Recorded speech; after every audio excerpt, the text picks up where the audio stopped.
Komm nach Erde. Erde. Ja, braves Mädchen. Okidoki. So.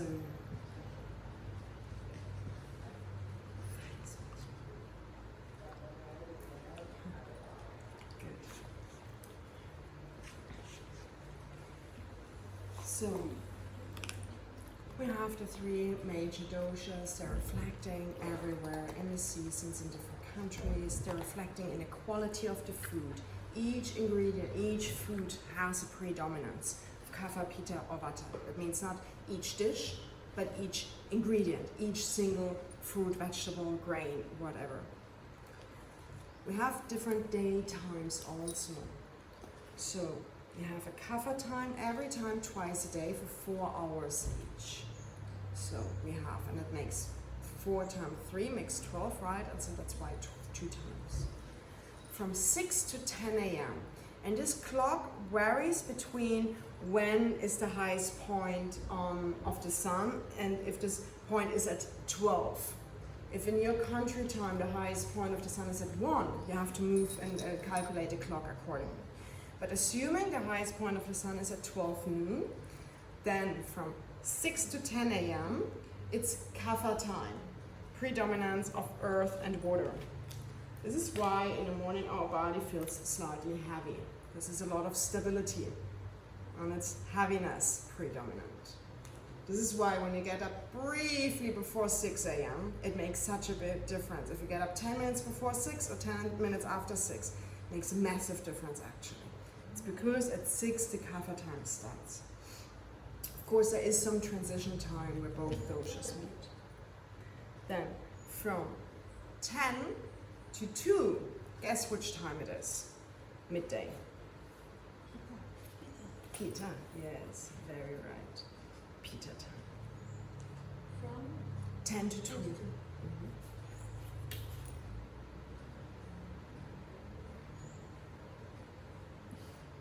And then from 2 to 6. What time is it? Vata time, yes. It's Vata time. And then it starts again. 6 in the evening until 10 in the evening. It's kapha time. 10 in the evening until 2 in the morning is pitta time. And remember, pitta is the digestion. It's also when the digestion is most active, is during pitta times. So that's why we have midnight snacks and we suddenly crave to go to the fridge at midnight because the digestive fire is just very active again. And then from 2 to 6 in the morning, it's vata time. In many monasteries, people have to get up at 3 a.m. already and start meditating because vata is also the time of the spirit. No. Some personal traits. So these are the day times that we have. And according to them, you can also work a little bit, your schedule accordingly. To be able to do that, I now share some personality traits of the different doshas, how they express in the personality and in the emotional realm. Yeah, your question. Just a question for time of day. That's why they say we have to sleep between 6 and 10, kapha time? Yes, it's best time to go to sleep. Because kapha is like heaviness, makes it easier to sleep, whereas pitta is intelligence. It's triggering the mind to be very active. The metabolism starts again. So it's easier to go to bed at 9 and sleep through the night as to go at 11 and sleep through the night.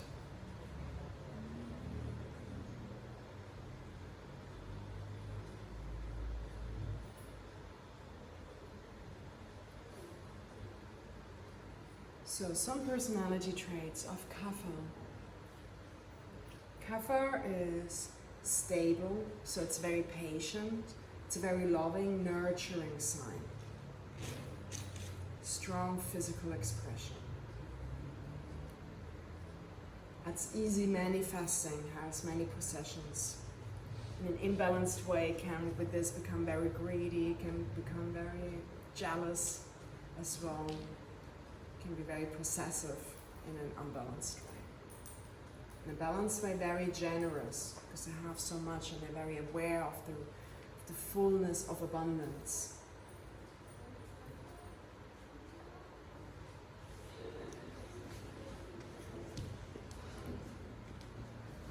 Pitta dosha and its personality.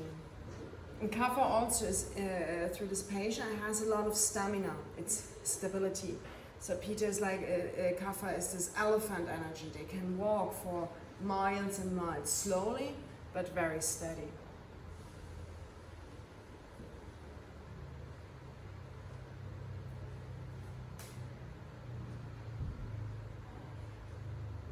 Pitta, the digestion, the transformation. It's the power. What does digestion do? It decides what is good and what's not good for my body and is separating accordingly. This is discernment. This is the foundation for intelligence, actually. So Pitta is a quality of intelligence. Pitta is very self-confident, willpower, leadership, very good with, very charismatic. Pitta is also governed by the quality of sight. So beauty is a strong expression of that. Aesthetics is a strong expression of Pitta. So in an unbalanced way can become very, is it called envy? I think it's envy, right? Yeah. So it's very, can have some envy.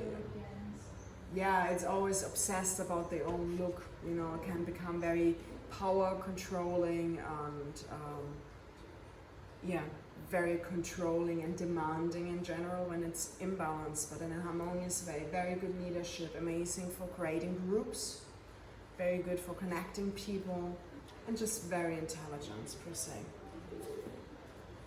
And blessed with aesthetics, a sense for aesthetics. Vata dosha and its qualities, its movement, so it's communication. It's communication in all its varieties, it's creativity, starting something. Vata starts a project. Pitta organizes the project and Kapha gets it done. That's the, Vata gives the idea, gives the movement. Pitta is making sure this idea will be directed to the right person, and the right person is in Kapha person to get it actually done.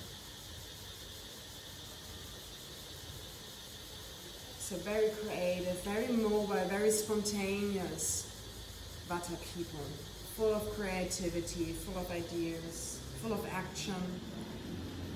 In an imbalanced way, quite anxious, very unstable, lack of ability to bond, running from superficial conversation to superficial conversation. Whereas with the Kapha, they're very loyal, and this can also go into negative aspect by being over loyal, inability to let go, you know.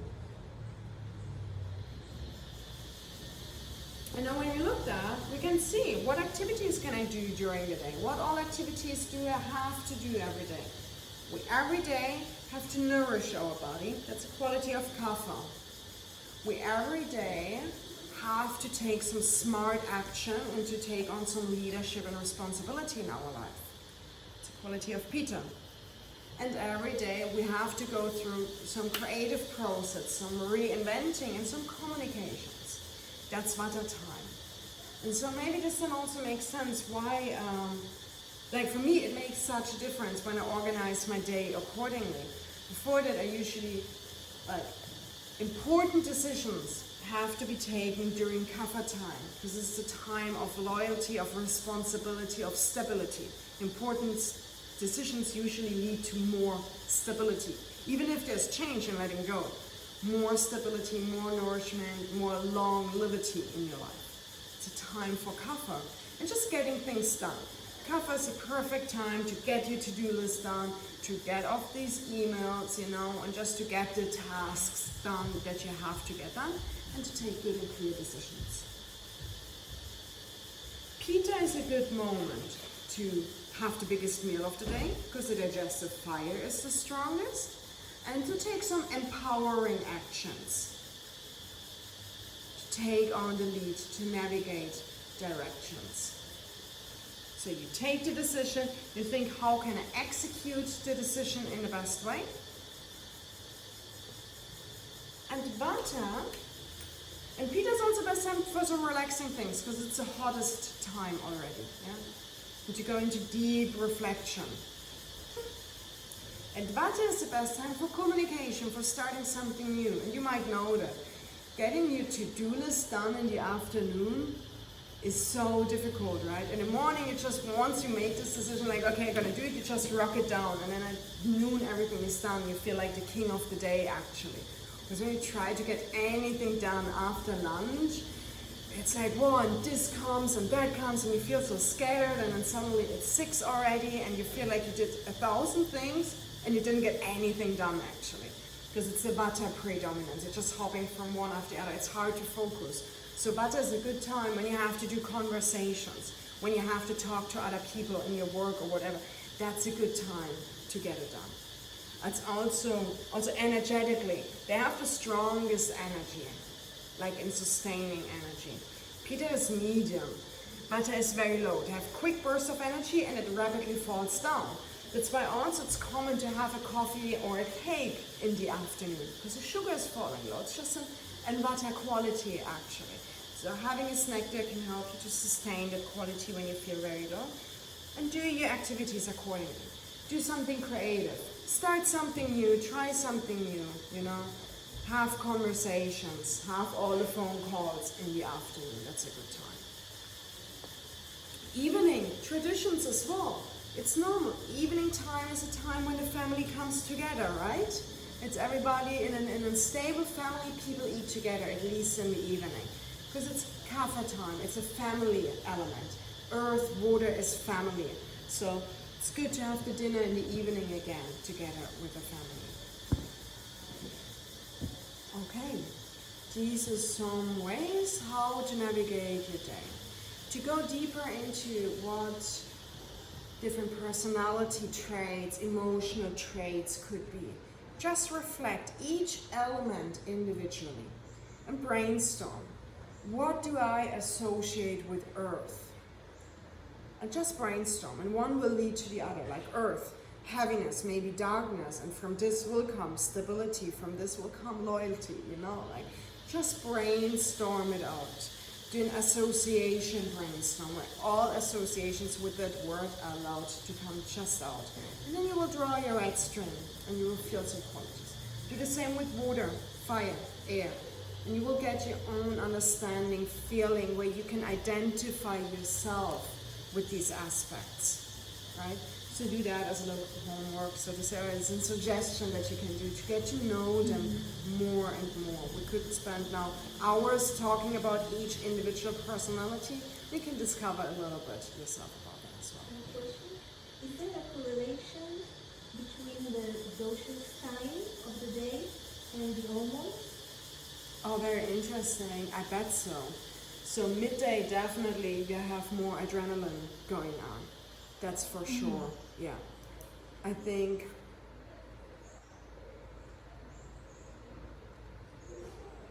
the morning time is the best time to get some dopamine in.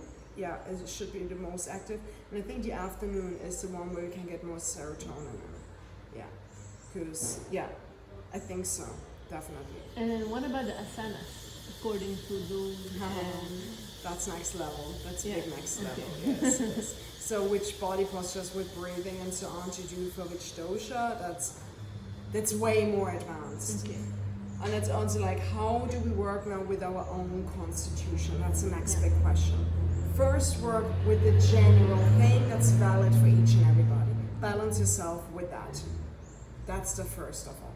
Eat local, eat seasonal, live in accordance with the season, basics, and with the food, yeah? Try to arrange activities around that. So when you know opposites, balance opposites. So summertime, it's not a time for power yoga, it's a time for yin yoga, right? For grounding practices. Autumn time, It's not a time to go jogging actually, because there is so much mobility actually happening. Find something warming, stability, so some stronger hatha yoga. It gives you stability for the vata, but also is creating some heat in your body. That's good. Or be like a hot yoga is very good. It's hot, it's moist in there, and you hold the poses for a little longer.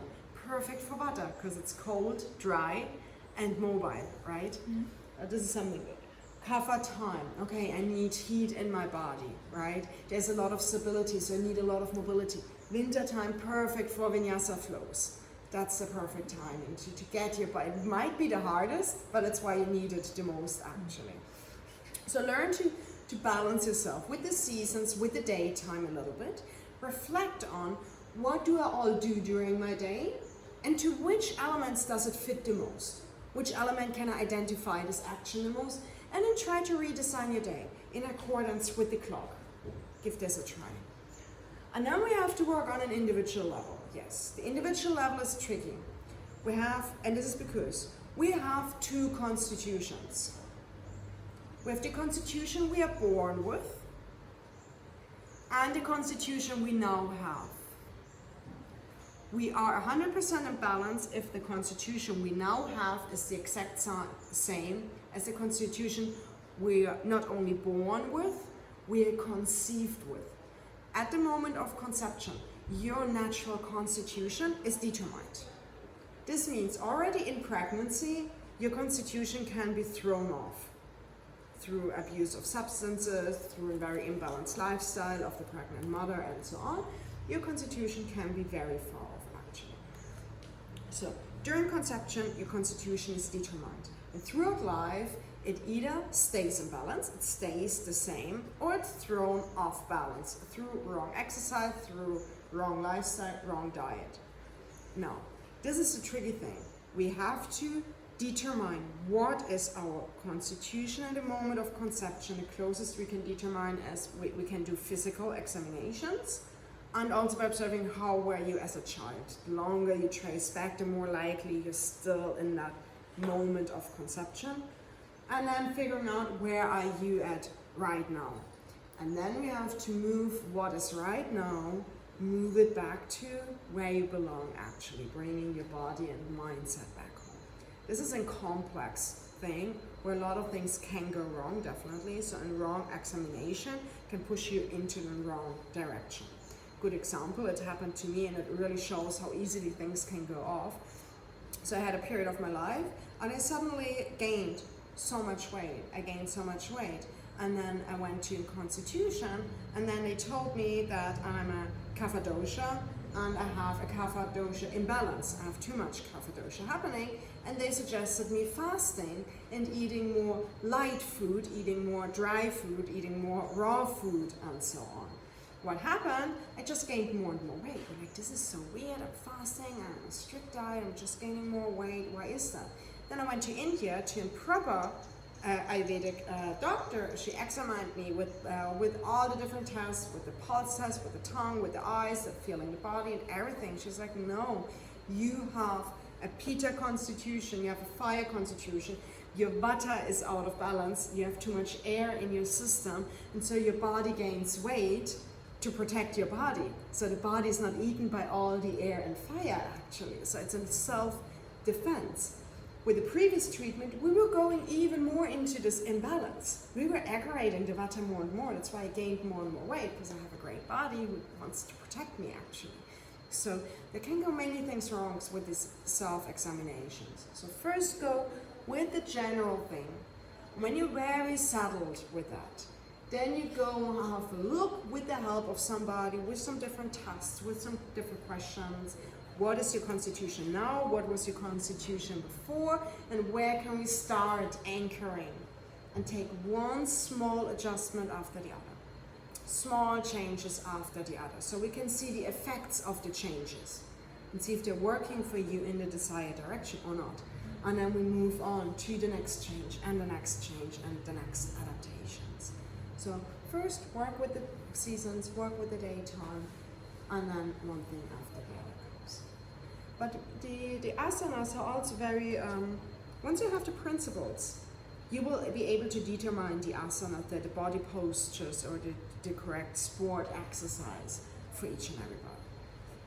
They have different locations in the body where they reside and settle in. Kapha is manifesting. Kapha is governing the reproductive system, and so the imbalance is when it's somewhere else as it belongs, so imbalance manifests in the chest. So a good kapha balancing practice is chest openers, bringing more vata. Here's air, right? Opening the air element, allowing the air element to happen throughout your body. This is balancing the kapha, so chest openers are very good for kapha dosha. Now, for vata dosha, what do we need? We need more stability, we need more grounding. So to balance the vata dosha in the body, we need to open the hips. We need to do the opposite. If we would open the chest more, we would just cause more vata. So we need to work on the legs and hips, standing postures and so on. Vata also is the one of mobility, so being careful with the transitions. Vatas tend to not get the injuries in the posture, but from posture A to posture B. So making posture A and B 3 postures. Posture A, transition into posture B, and posture B. So the transition needs to be in position with a lot of awareness itself for the Vata dosha to balance. I'm working on stability of the legs and hips. And the Pitta dosha is the fire.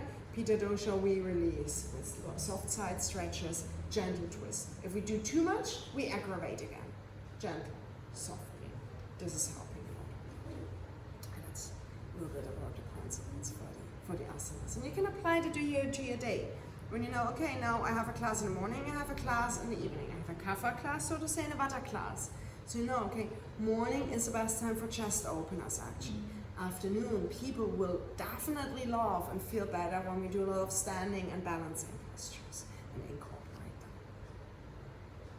Like this you can, start integrating the Ayurveda knowledge already in how you design your class, how you design your own yoga practice as well, but also for others.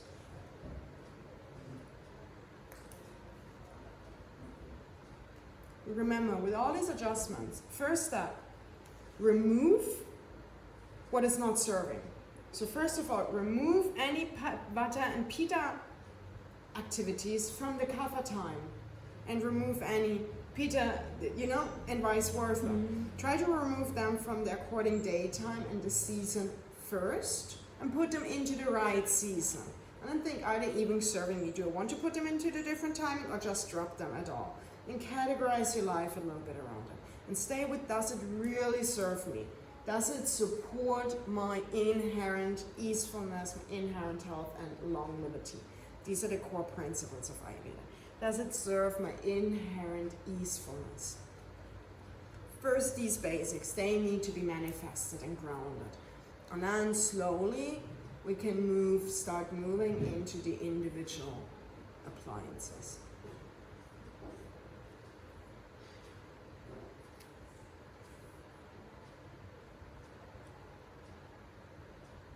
Great. Thank you so much, everybody. Thank you. Let's take a short breath here. Come seated with your eyes closed. Erect your spine.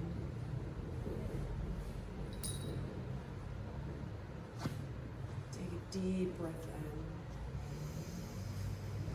in. Exhale through the mouth. Inhale, reach your hands up, stretch. And exhale, twist. Inhale, hands up. Exhale, twist. Inhale, hands up.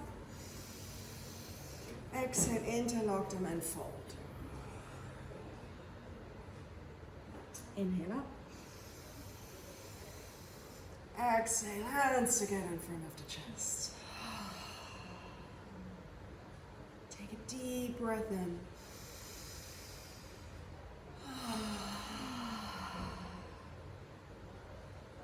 Grab your palms, get them back out.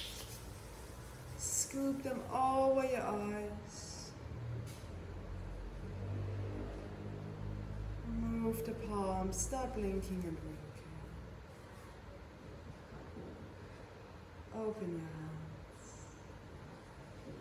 Thank you so much for joining me. Wish you a beautiful day.